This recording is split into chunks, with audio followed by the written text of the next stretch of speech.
Mohammed Azharuddin cricketer cum politician Jubilee Hills నియోజకవర్గం నుంచి ఆయనకి టికెట్ వస్తుందని అనుకున్నారు. కానీ కాంగ్రెస్ ఆయనకి ఇస్తే గెలవదన్న దీంట్లో సర్వేల ప్రకారంగా ఆయనకు కాకుండా నవీన్ యాదవ్ టికెట్ ఇచ్చింది. సో అజారుద్దీన్ మైనార్టీ వ్యక్తి, దట్టు అక్కడ మైనార్టీ ఓట్ బ్యాంక్ ఎక్కువగా ఉన్నది.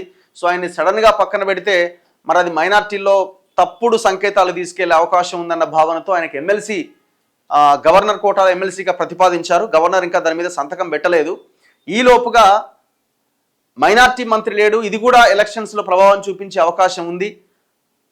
బీఆర్ఎస్ ముఖ్యంగా మిగతా పార్టీలు మైనార్టీ సంఘాలు కూడా ఒక్క మైనార్టీ మంత్రి లేడు హైదరాబాద్లో. అండ్ ఓవరాల్గా కూడా హైదరాబాద్లో మీరు గెలవకపోయినా ఒక్కరైనా మంత్రి పదవి లిస్టులో మైనార్టీ ఉండాలి కదా, ముస్లిం మైనార్టీ అనే డిమాండ్ నేపథ్యంలో ఈ ఎలక్షన్ కూడా ఉపయోగపడుతుంది అనుకున్నారు ఏమో. ఎమ్మెల్సీగా ఆయన ఫైల్ మీద, ఇంకా అజారుద్దీన్ ఫైల్ మీద గవర్నర్ సంతకం పెట్టకపోయినా మంత్రిగా ఇవాళ ప్రమాణ స్వీకారం చేయించబోతున్నారు. సో మరి ఎట్లా సాధ్యం అంటే సాధ్యం అవుతుంది.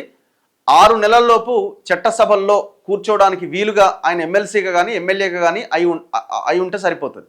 సో ప్రమాణ స్వీకారం చేసే రోజు నుంచి 6 నెలల్లోపు ఆయన ఇప్పుడు ఆల్రెడీ ఎమ్మెల్సీగా ప్రతిపాదించారు కాబట్టి గవర్నర్ కోటాలో, గవర్నర్ ఆ లోపుగా సంతకం పెడితే సెట్ అయిపోతుంది.